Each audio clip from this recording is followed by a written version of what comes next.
And now with this, I thank all the viewers who have joined us today for the Venkateshwara Baba Samadhi Darshan. And please stay tuned for the next segments. Thank you, Nithyananda.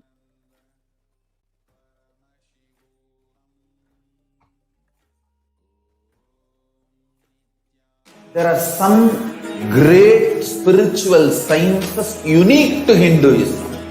Subtle, otherworldly, but definitive sign. Manifesting the cosmic beings in Archavatara, deities in Nijavatara, living incarnations is possible. Understand? Kriya Pada of Vedas and Agamas elaborately explain the whole science of making the cosmic beings manifest in Archavatara, deities and Nijavatara, living incarnations, both.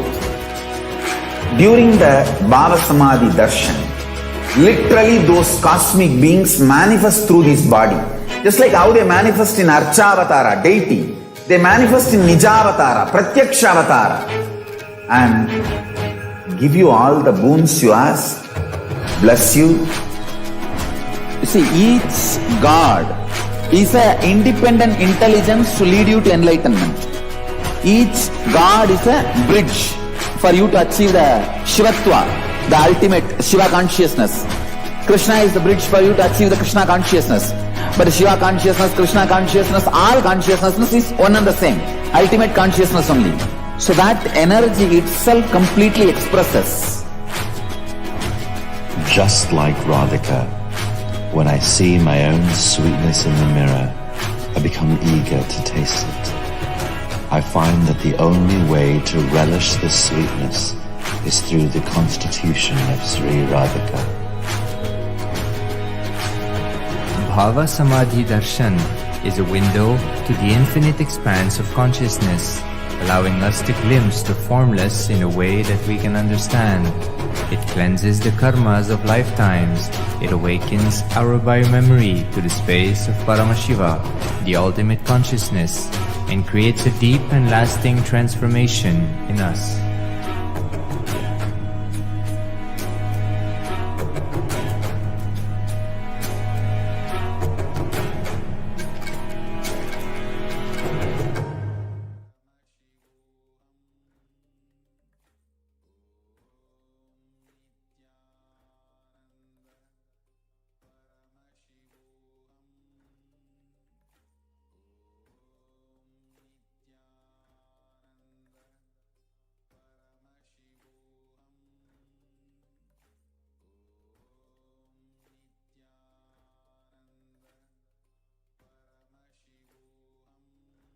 Nithyanandam, welcome back to all of the viewers who have been joining with us, some of us who have been able to be participating in the Venkateshwara Bhava Samadhi Darshan, and all of the new viewers who are joining with us right now.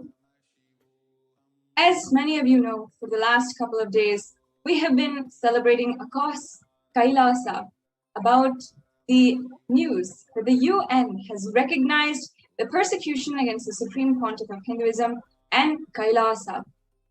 And finally, after a decade-long attack, there has been so many times when we have gone judiciary to judiciary, government to government, organization to organization, pleading in each and every place for people to hear our voice, hear the truth of the absolute persecution against the Supreme Pontiff of Hinduism, about what happened, and the truth about what really the Supreme Pontiff of Hinduism has undergone for all of us women of Kailasa. Finally, after so many years, there has been one place that has finally recognized this persecution on an international platform. The Human Rights Commission of the United Nations has recognized Kailasa as a part of the persecuted communities and has recognized the Supreme Pontiff of Hinduism for being persecuted as a Hindu leader, and for also advocating, protecting the rights of Hindu women. I invite each and every one of the viewers who are watching us right now to go to the link that is in the scroll below, and you'll be able to go through the UN report, which the UN is officially recognizing, on the persecution against the Supreme Pontiff of Hinduism and the women of Kailasa, and the absolute denial of the rights of women. Now, we have seen over the last few days in different segments that in different ways, from the eyewitness testimonies and also the heartfelt sharings of the survivors of various different victims of assault, rape, and gender-based violence that has been used as a tactic to literally pursue the entire destruction of the work of the Supreme Pontiff of Hinduism, the revival of the Hindu civilizational nation, Kailasa. And many times we have been explaining, paralleling how this tactic of using rape and assault of women, gender-based violence against women of a certain marginalized community, of a certain minority, in order to perpetuate, prolong the destruction of that community, to make sure that they remain oppressed and disempower the individuals of that community. We've seen and shown each and every one of you examples of how the violence against women is a tactic used as a way to ultimately attack the Supreme Pontiff of Hinduism and the revival that the Supreme Pontiff of Hinduism is working on, is doing, and is successfully doing, the revival of a nation of Kailasa. And we saw actually in the Cambodian genocide, in the genocide of the Native Americans in North America, how the rape and sexual assault, enslavement of women is actually used as a way, in this exact way, to continue the oppression of a minority, of a marginalized community, of a community that is identified by its religious and ethnic background. In that exact same way, how in these genocides, the rape of a woman, assault of a woman, and the assault and rapes, persecution of the women and children of that community ends up on a larger scale as the destruction of that entire civilization. But for the Native Americans, the colonial forces, the colonial people, as they entered into the lands, they first attacked the women, even enslaving them and ensuring that they are adopted into the new community, and making sure that they're no longer even reproducing for their heritage, for their original community. In this way, the violence against women has been recognized as a legitimate tactic even by the United Nations to entirely destabilize and oppress a community, a population, and in this case, several sovereign nations. Today, we'll be continuing to understand how violence against women is exactly used to continue the attacks against the Supreme Pontiff of Hinduism, and as a pawn, as making these women, trying at least to make these women pawns in the attacks against the Supreme Pontiff of Hinduism. We've heard the stories of many people,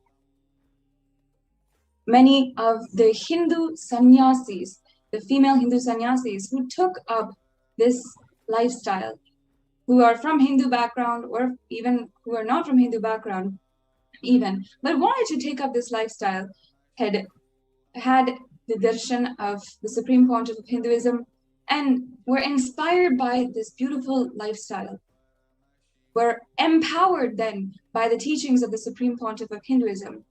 But somehow, due to the persistent and incessant attacks of the anti-Hindu forces, they fell victim to these anti-Hindu terrorists who infiltrate the whole sovereign nation and use this infiltration, start to infiltrate in order to destroy the entire mission and ultimately eliminate the Supreme Pontiff of Hinduism.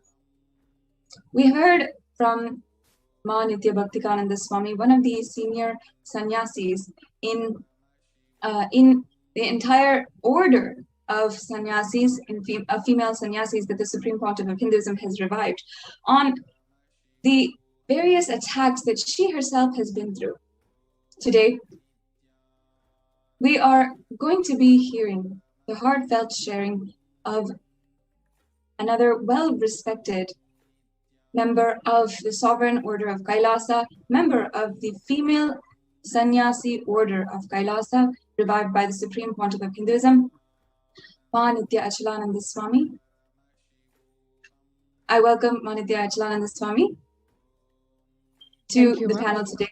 Thank you so much, Ma, for joining with us and coming forward today to share what has happened against you personally.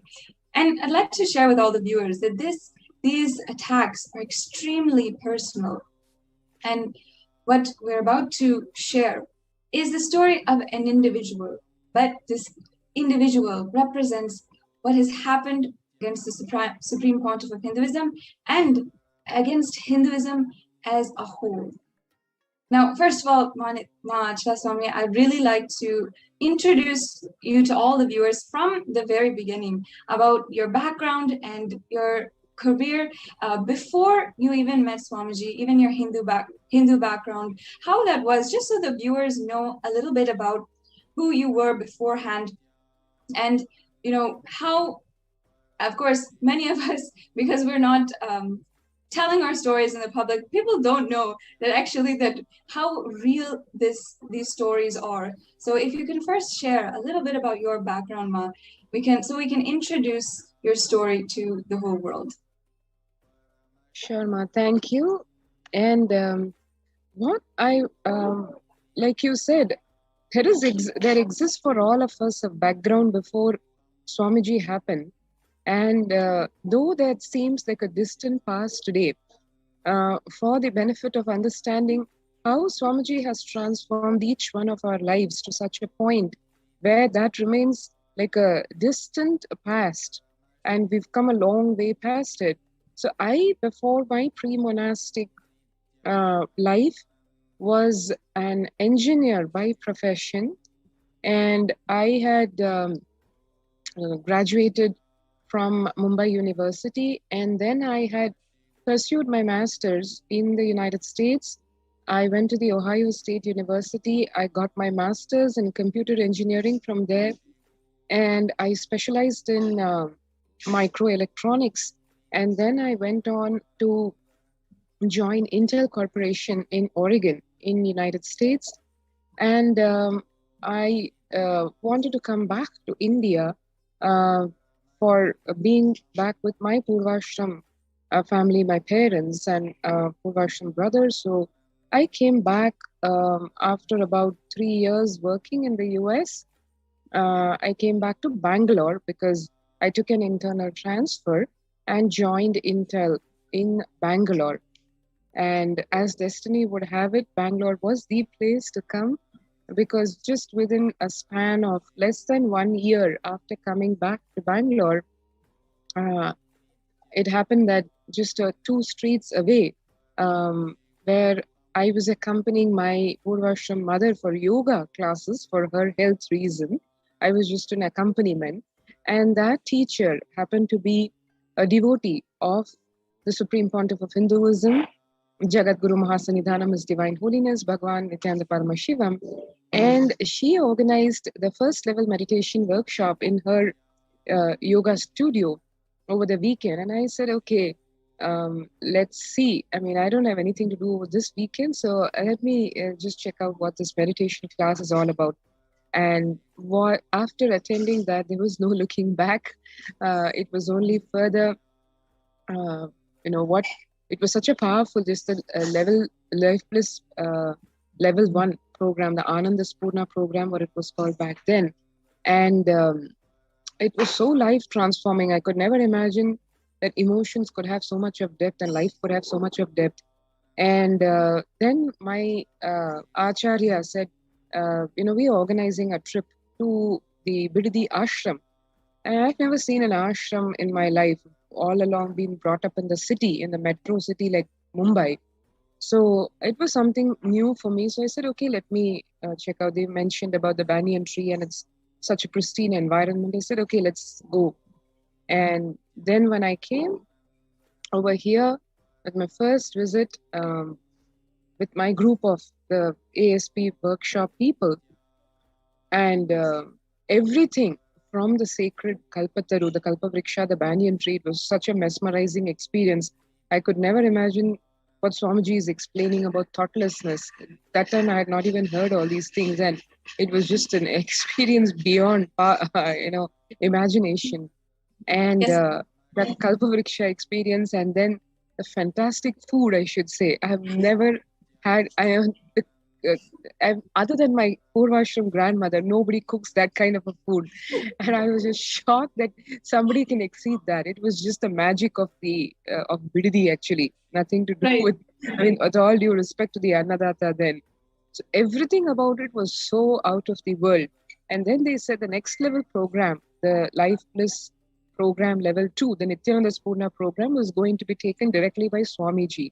And I'm the kind of person who has never, been brought up exactly in the way Swamiji explains today, how the youth are brainwashed into thinking, abusing the guru-disciple relation, and there is nothing called, you don't deify human beings. That's the environment in which I grew up in the society, and the kind of schooling I did, etc. So when I heard Swamiji, I didn't have much respect, honestly, frankly. For me, it was like, okay, these people are whatever. But I believe in the scriptures and the truths, exactly the way how currently the atheistic militant terrorists are brainwashing people. That's exactly what I was a victim of myself. And it is obviously, we know who the Supreme Pontiff of Hinduism is. Like, he can break any mind with the ultimate compassion. And what I just went through that 4 days of the Life Bliss program level 2, and the experiences were just so deep. And some, especially for me, it was like the pain body layer, the meditation. The experience he gave me was so deep. There was one traumatic experience that I was carrying, which I had resolved in my life. I will not share it with anybody. I always share everything with my Purvashram parents, but that's something which was so painful. I never even shared with them. And I had decided I'll go to the grave with this. This was a strong decision I had made. And in that particular, just a 42-minute meditation, laughing meditation, I could really hear Bhagwan's voice literally behind me saying, do it, ma, do it. Like, just get it out. And I don't know what happened. Just after that 42 minutes, I could just feel completely disconnected from that whole pain. And after that, actually, it is not to anybody, not any claim to fame, but I was very proud that, in my life, I have not touched anybody's feet. I had this big arrogance, this typical conditioning that has been brought by these atheistic militant terrorists and the neo-Hindutva elements. And I've never even touched the feet of my Purvashram parents or teacher or anybody. And there I was literally, I could see my body just walking. I just went towards Swamiji. I'm practically doing a security breach over here because he's finished the class and he's going. He's leaving for attending to other things. I just went behind him and I'm calling him out from behind. He just stopped. He didn't even turn. And I went in front and I said, I just fell at his feet, touched his feet, and I said, thank you, Swamiji. And obviously he knows what he has done. He didn't say anything. He just said the blessing, the original blessing that first came out of his mouth way back in 2000 when after 9 months of silence, he uttered Anandamana Irima. And that was it. Like, life was sealed. After that, I was only looking at how, if a being can transform my life so much in just 4 days, I know how many people are out there, because I've seen my friends suffering with similar things, experiences, and traumas, etc., and you don't know how to get out of it. Just for that singular reason, I said I really have to reach him to everybody, to the masses, and that's what's part of my journey. I used to transcribe, and Ma Bhaktika Swami used to be the publications lead back then, and I got trained under her as to how to transcribe discourses, how to publish them as books, what do you do, what kind of due diligence you do, and I thoroughly enjoyed it. I used to volunteer as a publications volunteer, and that's how my journey started. Yes, ma'am. Thank you for sharing. Actually, I just wanted to point out to the viewers how from the very beginning, in the kind of a very relatable background, a Hindu background, where an upbringing from India, then going to the US, working as an engineer, and then after that meeting Swamiji, an extremely typical background, and as a woman, having also going through so much of transformation. I would like to ask in the next just a few minutes before we go into some of the traumatic experiences that you had to undergo at the hands of the anti-Hindu militant forces.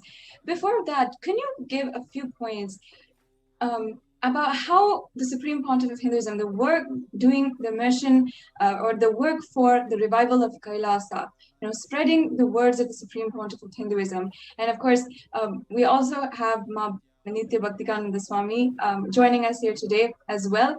How this this work, as well as a few words if you can share about taking up sannyas and being a woman who has taken up sannyas. If you can share a little bit about that, then I'd like the viewers to understand how how empowerment happens inherently within the sannyas order and within the sacred sentiments of being a sannyasi, how the Supreme Pontiff of Hinduism is reviving that. And on contrast, as we hear what the anti-Hindu militants are doing. If you can share a few words about that, then we can definitely go into the next points. Sure, Ma. Actually, that's something which I personally resonated with the Supreme Pontiff of Hinduism in that very first program which I did with Bhagwan. I personally am more personality-wise, I would call more like a rebel, because I used to always hate why a society treats women as inferior. It need not be only society, even within the family. I've had everything, objections to everything from like in a traditional home where women do the cooking, the man does the going to work. I don't have a problem with that, but then the man holds more power over the family. He is able to make decisions out of his own freedom, but the woman does not get the same opportunity because she's not the breadwinner, but she's the one who's holding. But none of this ever gets spoken about. It's always a very male chauvinistic society. Even I used to think it is only in India, but when I went to the United States, I saw it is the same thing. It's just a different flavor of it. So overall, why women should be denigrated even in that sense. Secondly, even very subtle things which may look subtle, but for me it was a big pain giver.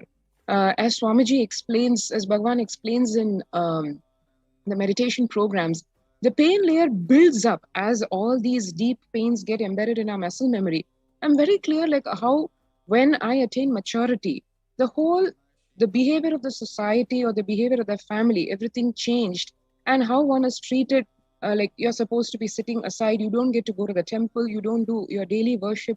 I used to rebel against all this, and I used to feel this is just not done. I mean, first of all, I have this biological process which I'm not interested in, frankly, because in my mind, if I want to reproduce, I should be able to pick and choose. And I had all these kind of so-called rebellious ideas. And I never had any voice which could resonate with mine, except probably a few of my female friends. But we never had a solution. And in just that 4 days of the second level meditation program, Nithyananda Purna program, I could feel, and I actually saw how Bhagwan treats, not just treats, his idea about womanhood, about feminism, and how a woman should be.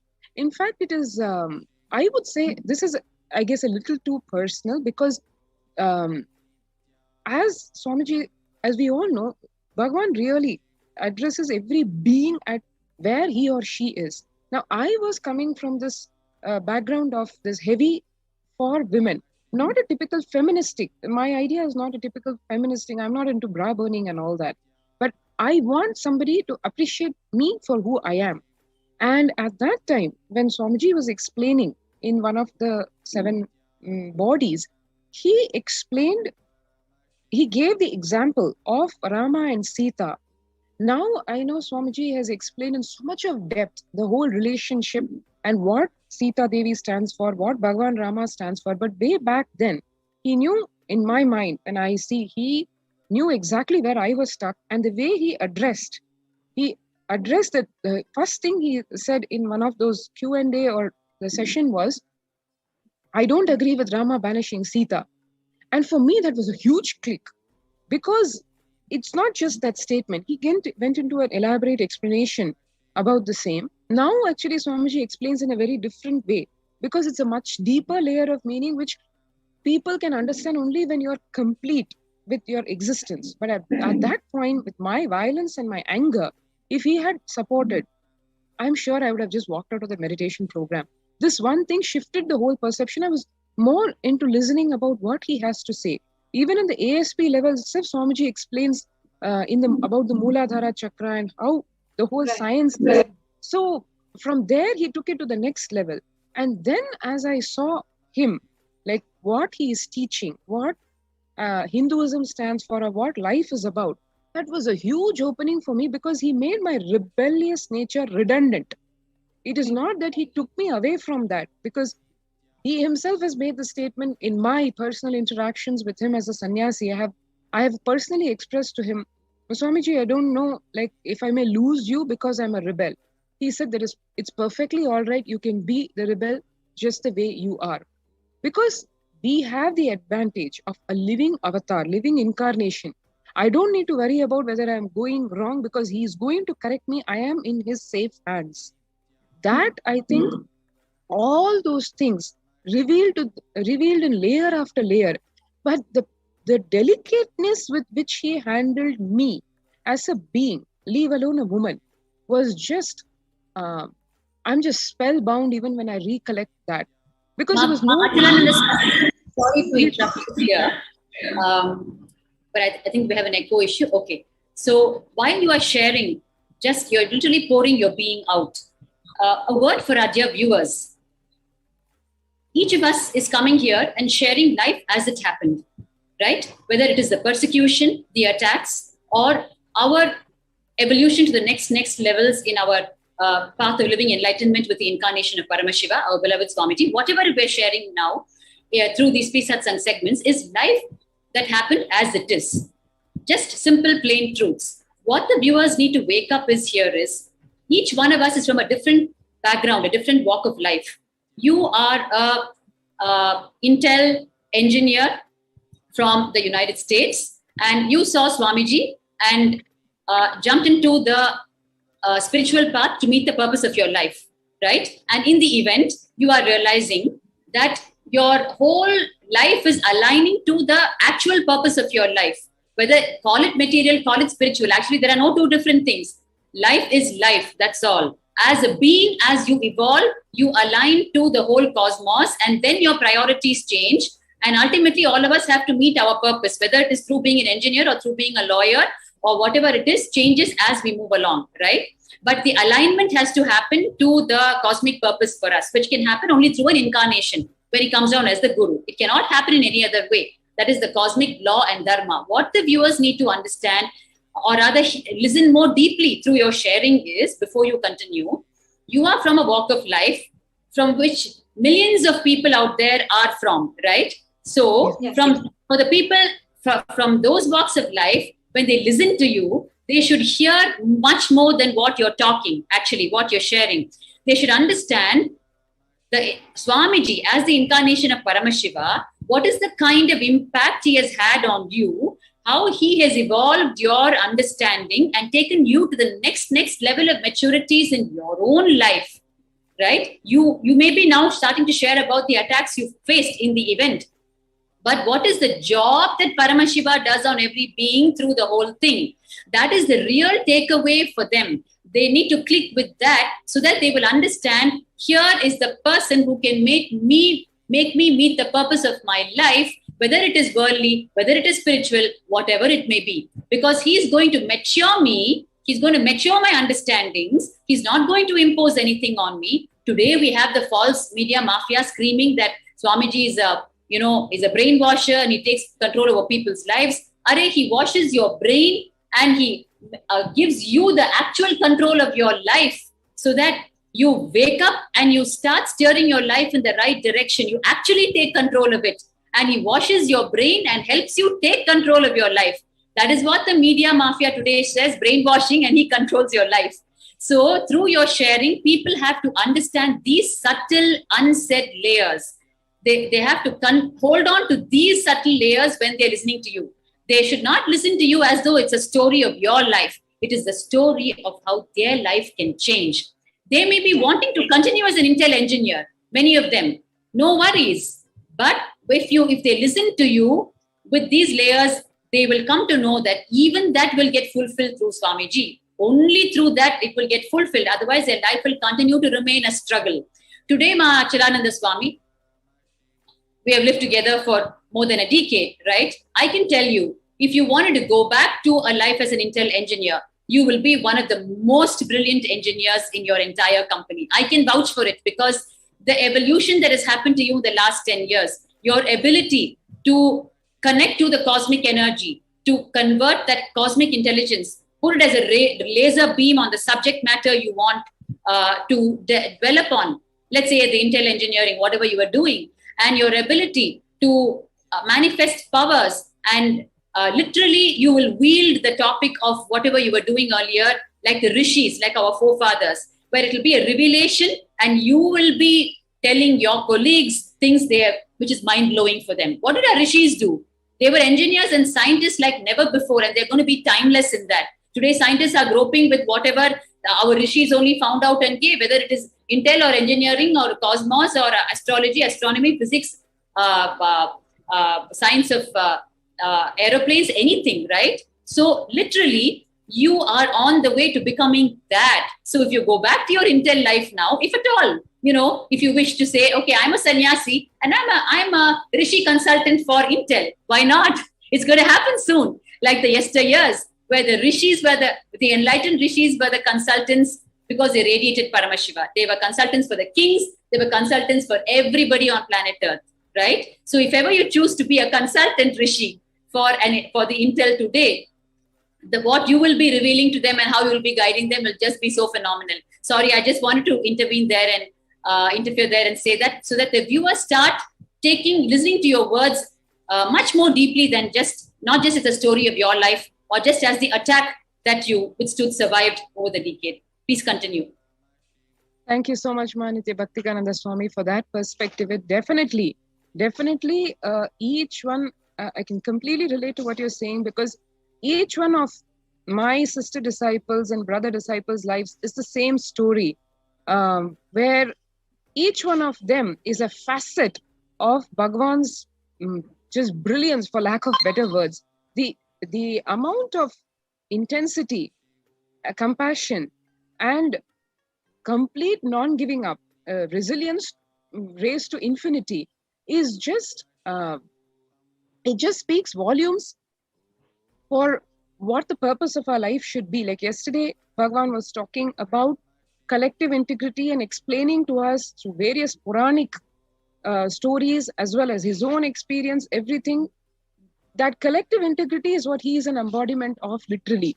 And like Ma Sadashiv Priya was asking about how sannyas happen. I think in the sovereign order of Kailasa, getting initiated by Bhagwan is just something which it is a no-brainer, because it is the highest, the best, the most common sense thing to do, is what I would say in a nutshell.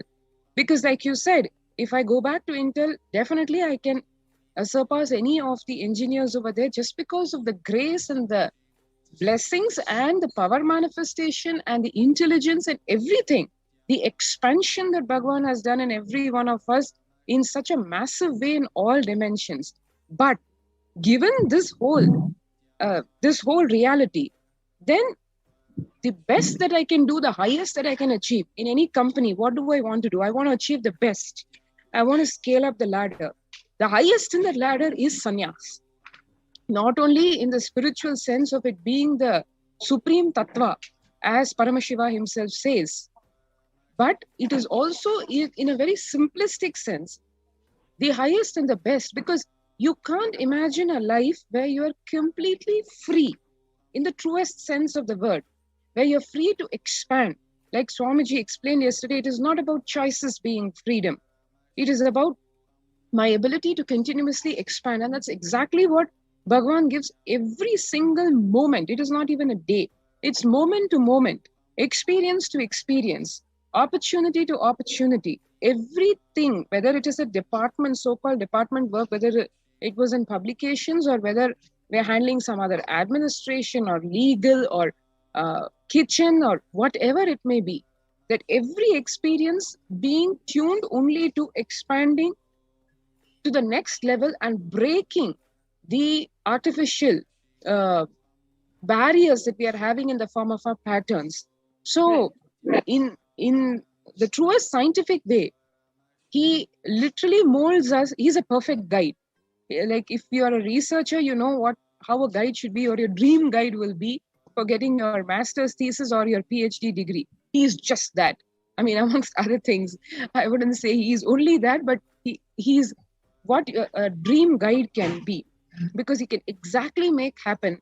And the research in this field, in any like anybody who has done a thesis in the master's or doctorate will know that a lot of stress comes from, okay, you're traveling down this hypothesis.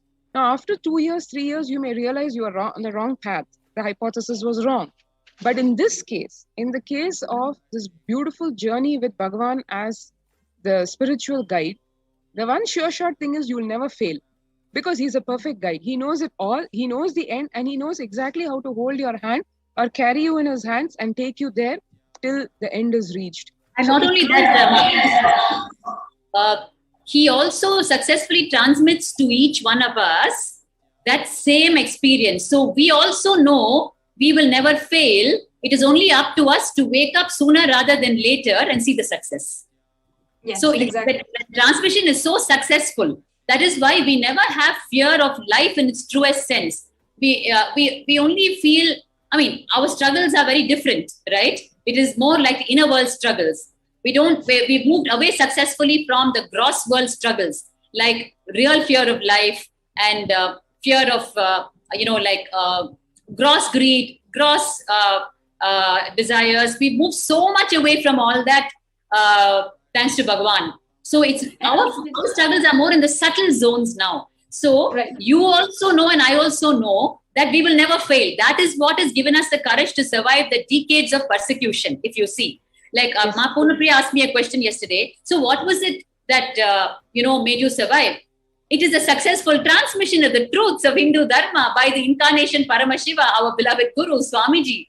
That is the only thing that made me survive, because when the truth has been successfully transmitted, then it holds you. So that is a single answer which we have to keep on repeating for the rest of our lives when people are going to ask us how we survived decades of persecution. There is no other answer to that, right? Yes, and of course, we would like to see and hear from Ma Achla Swami and Ma Bhaktika Swami about the details of this attack. And of course, even in the previous segments, Ma Bhaktika Swami shared very deeply about how Swamiji was ultimately the pillar, the cord that held all of the Hindu sannyasis through literally the last decade of attacks after attacks, which Ma Achla Swami, as your role also, you have personally dealt with in many cases. So we now can enter into, from the very beginning, about how this decade-long persecution has unfolded from the very beginning, from the very get-go. I'd like to request all the viewers now just to please take a few minutes. Let's share the link in the scroll down below. In this place, after a decade long of fight and persecution and defense, we have seen how, and at least in one place, we have gotten the reprieve, where the UN has recognized the persecution against the Supreme Pontiff of Hinduism.